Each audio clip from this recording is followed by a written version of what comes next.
This is the new Hollyland Mars M1, a 3-in-1 monitor, transmitter and receiver, boasting low latency wireless built-in out to 150 meters line of sight, a 5.5-inch 1000 nits touchscreen and both HDMI and SDI ports.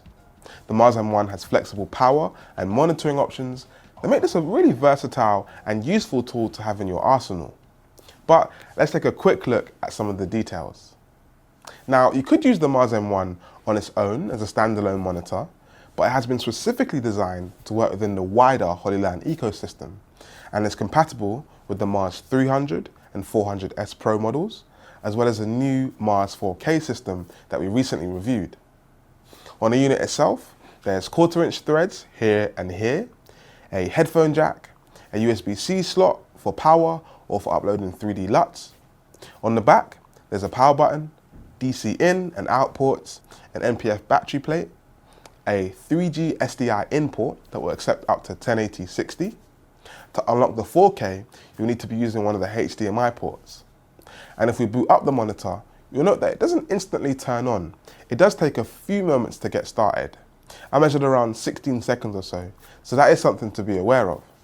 The UI is also really easy to use, and it comes with a whole range of different assist features, like waveform monitoring, a vector scope, there's focus peaking and false color, aspect ratio guidelines and LUT support. There's also a record and playback feature that can capture up to 3 minutes of video, but the crucial bit here is that it can't be saved. This is a temporary recording that isn't intended to be used as a backup. Once you power the monitor off, you'll lose what you've captured.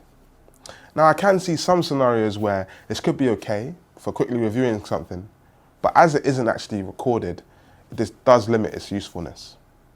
If you tap the settings, it will bring up the monitor menu with 3 tabs: wireless settings, display settings, and device info. In the wireless settings, you'll be able to switch the channel that the device is in, and also toggle the function from being either a transmitter or a receiver. Once you confirm, the monitor will then reboot. With pairing, it's pretty easy. If you press the pair button on this monitor and a compatible Mars product, they'll connect to each other. In transmitter mode, it can send up to 1080-60 and it can receive the 4K signal from a Mars 4K unit. Although you'll be viewing it in 1080p, of course, because it's a 1080p screen. You can also feed a wired 4K signal into the monitor over the HDMI port. Now, Hollyland quotes 0.08 seconds of latency, and in our studio test, we measured 0.15 seconds through the M1 and 0.09 seconds on our iPad using the HollyView app. We also did a line of sight range test, and just like the Mars 4K, we were able to go approximately 50 meters beyond the quoted 150 meters before seeing any signal dropouts, which is great for peace of mind.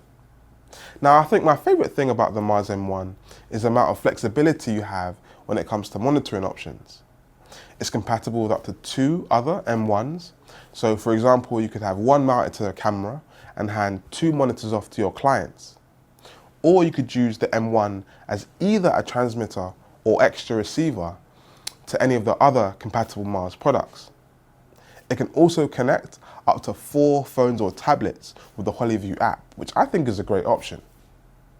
One thing to note though, is that you can only have 4 connected when you don't have a receiver connected. As soon as you connect a proper receiver, that goes down to 2. And if you connect 2 receivers, then you can't have any phones or tablets connected. But all in all, the Mars M1 offers a lot of versatility and allows you to incrementally add to your wireless system over time to suit your needs. And as always, if you'd like to buy one for yourself, you can head over to proav.co.uk. But let us know what you think of the new Mars M1. Could you see yourself using a system like this in your workflow? Let us know in the comments down below. Thank you so much for watching. Take care.